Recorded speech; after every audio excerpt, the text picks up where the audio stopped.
Hi, this is Chrome. And this is Jono. Welcome to the ADEC channel. And we have an interesting conversation for you today. Let me ask you something right now. Does it feel like the market is tightening? Even if no one has formally called it a downturn yet? Look, I'd say absolutely. Look, most operators feel it Yeah. before they can actually clearly explain it, right? Mm. There's a sense of pressure building, but it's not coming from one obvious place. Yeah, so what are they actually reacting to? It's a combination of things. I think costs are rising, wages, inputs, borrowing, margins are tightening. Mm. There's more pressure on delivery, but at the same time, the work itself hasn't slowed down. Let's not forget about the war and the gas prices and the other stuff as well. That's putting pressure on everyone. So, Yeah. having said that, does that make an environment different? Because traditionally, when markets tighten, the demand drops, right? And right now, the demand is still there, but the conditions around it have changed. Hey, Exactly. You're seeing global instability feeding into local pressure. All right. Tariffs being introduced and expanded, hmm, and that can disrupt supply chains. yeah, There's conflict escalation, obviously, including the tension in Iran. yeah, And critical trade routes like the Strait of Hormuz have been threatened and or restricted, right? yeah, yeah. All of that flows into energy costs, shipping costs, and overall economic uncertainty. And none of that is controllable for the average Australian business owner, really, isn't it? No, it's completely out of your control. The average business owner can't influence global trade or geopolitical conflict or macroeconomic policy. Mm.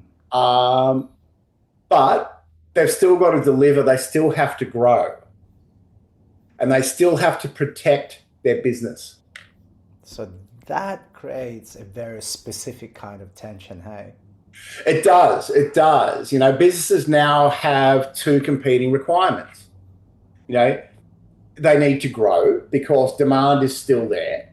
And just because there's instability doesn't mean there's not demand, right? Mm, mm. But they also need to protect margin and cash flow because the environment's unstable. And those two things do not naturally align, really. No, they don't. Yeah, Growth traditionally requires commitment. yeah. Protection requires flexibility. So right now, operators are being forced to do both at the same time. So they are effectively stuck in the middle. They are in a very real way. So that they can't slow down, Yeah. but they also can't afford to get the expansion piece wrong. So let's make this a bit more practical, yeah? If someone is feeling that pressure, seeing the workload build, but unsure what to do, where do they usually go first? Well, typically they'll default to their traditional style of hiring, Mm. okay? Because it feels like the responsible, controlled decision. They've done it before, it feels safe. Even now, even though all of this, in 2026? Yeah, look, especially now because hiring feels safe. It feels like taking control of something. But is it actually safe? In the traditional sense, no, because Mm. hiring's not just adding capacity, it's a long term commitment to fixed cost. And fixed cost behaves very differently to revenue? Exactly, it does. So, look, revenue moves, Yeah. um, markets shift, demand fluctuates, but payroll does not adjust quickly. So, what you're doing is locking in a fixed cost while everything else remains uncertain. And what happens while businesses hesitate with all of this stuff? Well, the work doesn't disappear. The deadlines are still there. Clients still expect delivery. So the pressure just moves internally. Where does it show up first? Execution strain. Yeah. All right. So teams stretch, output slows, leaders get pulled into delivery instead of strategic direction. Yeah, most people would say that is just part of running a business, though. Yeah, I guess that'd be fair enough, I guess. Yeah. And it's common. Yeah. But it's also a measurable warning sign. Mm. All right. If a senior operator is spending even 10 hours a week on execution, that's thousands of dollars per month in lost strategic capacity. So before they hire, they're already paying for the problem. That's it. They are paying in delay. Mm. All right. They're paying in slower decisions. They're Yeah. paying in missed opportunities. And then they layer hiring on top of that.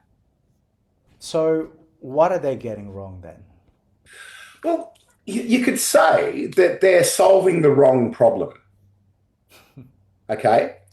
They think the issue is we need to hire the same way we always have. But the real issue is we need the work done reliably. And that is a completely different question, hey? It is. And it opens up completely different solutions. Yeah. So let's simplify it. If hiring is not the only path, what options do businesses actually have? Well, I guess there are three alternatives to, your traditional hiring. Yeah. There's the option of full outsourcing. You hand over an entire function. The provider owns delivery, process, and output.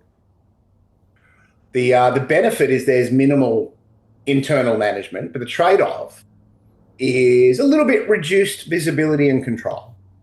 Yeah. All right. The second option is more the agency model. Work is done externally, often across multiple clients. But, the benefit is the access to skills and scalability. The trade-off is split attention, limited integration into your business. The third option is what we'll call staff augmentation. All right. And this is where it changes. The staff are essentially employed by the offshore provider, but operationally embedded into your business. They work within your systems. They follow your processes. They report into your structure. Okay.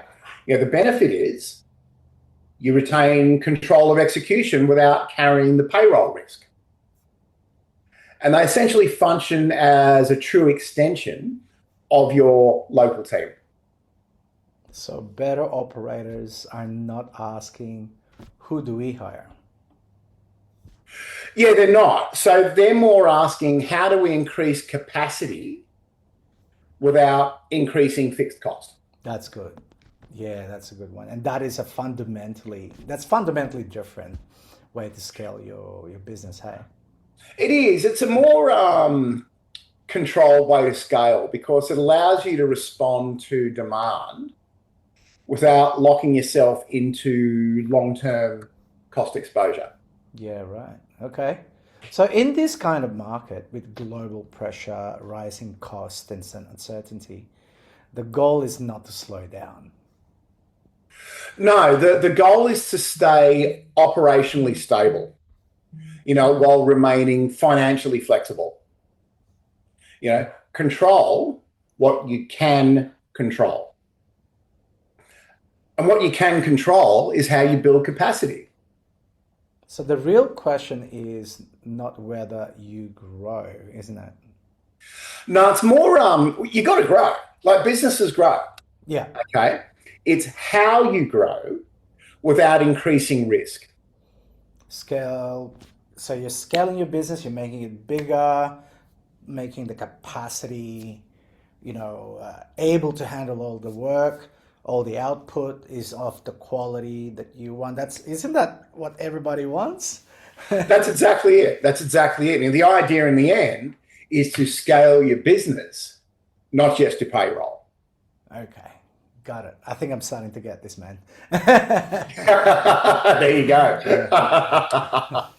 Thank you very much. And for those who are watching this right now, if you know someone that needs this video, please share it with them.